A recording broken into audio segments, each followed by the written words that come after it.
Hi, welcome to a fresh update here on the channel. In today's video, this one's all about Brodie Kemp. Now, this has been a story that emerged, I would say, last night. There were some rumblings around Brodie Kemp and whether or not he would potentially be part of a deal that Carlton were looking to do, maybe with St Kilda.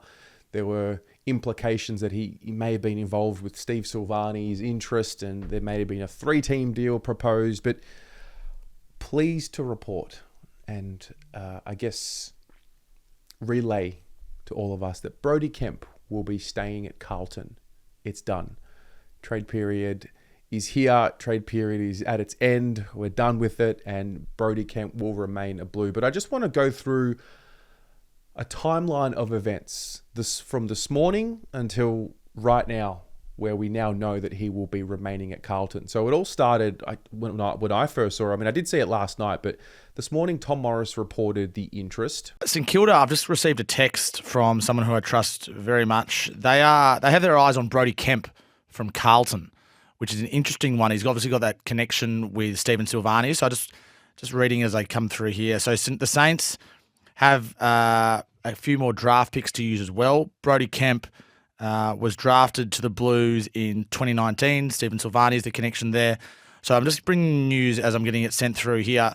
St Kilda's interest in Brodie Kemp intrigues me now. So how does that play out in the trade period, and how will the Saints get that deal done?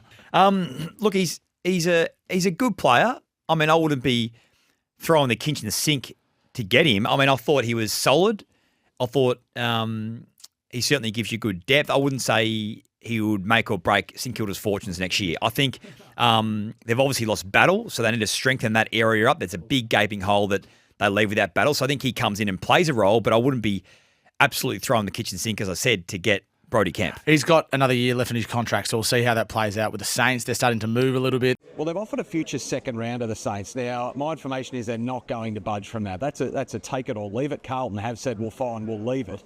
I think Carlton would like picks in this year's draft. That's definitely what they're prioritising. St Kilda have shown no appetite to do that at the moment. He's got a year run on a contract, Brodie Kemp. He hasn't requested a trade. In fact, conversely, he said he loves the club and wants to stay. So a significant amount of water would still have to go under the bridge to get Brodie Kemp to Moorabbin, I would have thought. And then we saw a number of tweets from a number of different sources who have been reporting pretty consistently throughout the entire trade period. And honestly, it got me thinking, what would we do? What's the right price? Would you do the deal? In my view, no, there are very few players that are untradeable, and I think the ones that are untradeable have been locked in for long-term deals, in my view. Brodie has been really solid for us now for a couple of years. I think I said this in the previous video that I made around this, that I think the last 2 seasons in particular, I think he started to really find some comfort within himself at the level. But I guess what we know now is, because of all this chatter, and I don't know how you all are interpreting this, what it says to me is a few things. Number one, Carlton are getting serious, and we are making tough calls on players who we all have a sentimental attachment to, and we have for quite some time. And there's always been a bit of, oh, what if, and if we just hold on, maybe they'll come good. And I don't think it's fair to put Brodie necessarily in that same category yet, because he's still in that first third of his career. But he is getting to that point now where, 23, 24, that sort of range. It's like, okay, what are you going to be? And so the reality is with Brodie, I mean, he's versatile, which is not a bad thing, but it can work against you in some ways if you're not performing at the high level. Now, he's played in defence for the majority of the year. He was swung forward late in the season out of necessity. I don't know if that's enough to classify him as a swingman. We do know that in his draft year and in his juniors, he did play at times in different positions. So he's always had that tag about him. But I think the next thing that it says to me, and this isn't just for Brodie, but it's for the list, and that's, guys, we're on the clock. And so if you haven't solidified yourself in this team and you aren't performing at the high level, then you are going to be up for potentially a trade discussion at the least. Now, from the reports that we saw, Brodie Kemp had absolutely no intention of leaving Carlton. I mean, Kempy's mature enough to know that both clubs are having a conversation about him, so he might have a decision to make at some point, but at the moment he doesn't. So This has emerged quite late. Is he comfortable to stay or would he prefer to go? I think he's comfortable to stay. Yeah, definitely. He loves the footy club. So St Kilda came late and I've asked the question. So I said to Carlton, if you really want to do it, come to us and we can have a conversation. But at the moment, he's Carlton. And so that's what it says to me. You know, we've got young guys who we classify as young guys pretty much until they turn about 23. 24, I would say, is the cutoff potentially. But this is what it is. You know, we've got 17 or so players out of contract next year. And from what I've seen from this trade period, this is the first time I've seen Carlton act like this in a trade period. Like, it's serious. It's a bit cutthroat.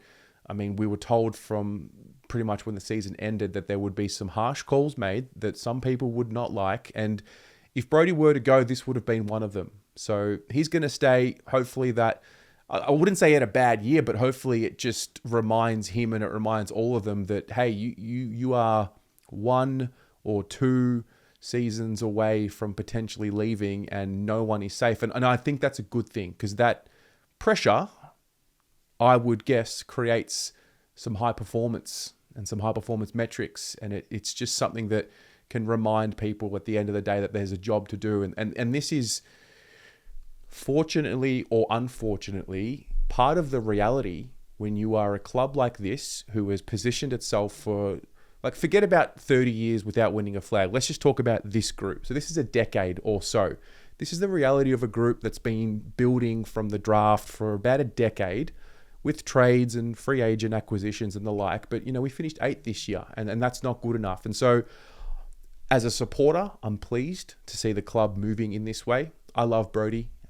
But I've gotten to that point where I don't love players enough for me to say, oh, you have to stay. Like, if you're not performing, then you put yourself in that position. And if you aren't elevating yourself to the highest level, then this is the way it's going to be. And, you know, the players, I think they understand that. And the reality is they're here one day, they're gone the next day. Some of them, you expect them to be around for longer than others. Like, I was pretty shocked that all of a sudden Matt Owies is no longer at the club. But, I mean, this is the reality. So there's no room for sentiment when you're trying to win. And this is the way it has to be. And so I'm seeing a bit of a maturity, but I guess I wanted to ask you the question, you know, Brodie's staying. So there's that. And, you know, hopefully he continues to perform well and improve. And, you know, he's got a year left on his contract. So this conversation's probably going to come up at the end of next year if we don't re-sign him before the season ends. But what do you think about just the attitude around the club in this trade period? Like, are you so sentimental about these players that were put up for trade? I mean, Kennedy was one,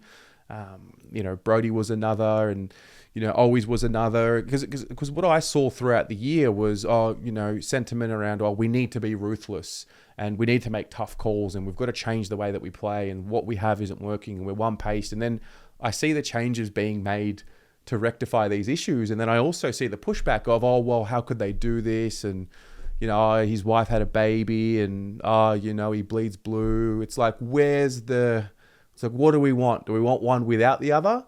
So I'd like to open up that discussion to you and see what you think. I'll chat to you soon.